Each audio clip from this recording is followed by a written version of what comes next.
Hey guys, Brian, Victory 4x4, and I'm excited to tell you about a new product that we just released. It is our Toyota Tundra Rock Sliders. We have 3 models currently available. That is the Gen 1 2004 to 2006 double cab. We also have the 2007 to present model year 2019 double cab and Crew Max sliders.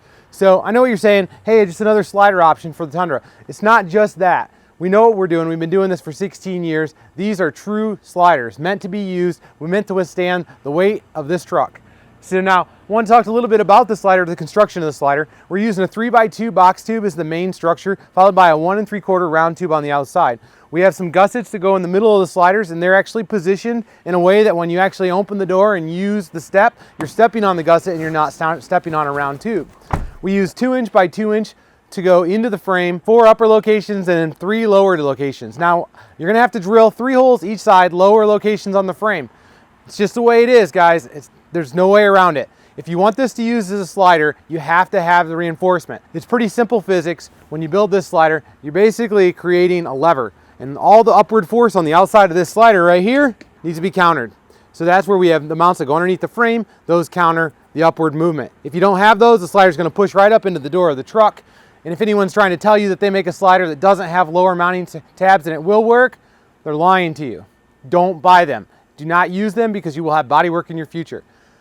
Okay, next thing we're talking about, we're using a grade 5 1/2" hex head bolt. I know what you're saying. Why is there a bolt hanging down from the frame? I get it, I understand.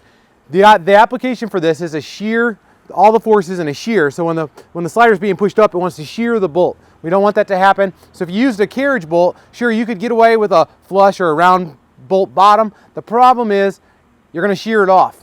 It's gonna break. Grade 2 isn't strong enough to hold that kind of strength, so that's why we chose to go with a grade 5 bolt. Next thing, well, why don't you just use an Allen head, a button or a countersunk? That's great and everything, but listen, I've been doing this for 16 years. I've rock crawled in Jeeps. I've drug stuff across trails. I've product tested all of our product. And here's what it comes down to. If you ever want to get these sliders off, if you use a button head bolt in a sliding application, whether it's on a skid or on a slider, you're never going to be able to get an Allen in there again after a couple hard hits. Now with a bolt, all it's going to do, chip off the rock, chip off the log. It's not going to hang you up. The truck's going to keep moving. And besides, if you're really worried about those bolts hanging down, you probably should get a grinder out and cut all the rivets that the Toyota put all the way across the bottom of the frame, because you're going to hang up on those too. So anyways, it's a non-issue. Don't believe the beehive on the internet. We know what we're doing. We know what we're doing. Trust me.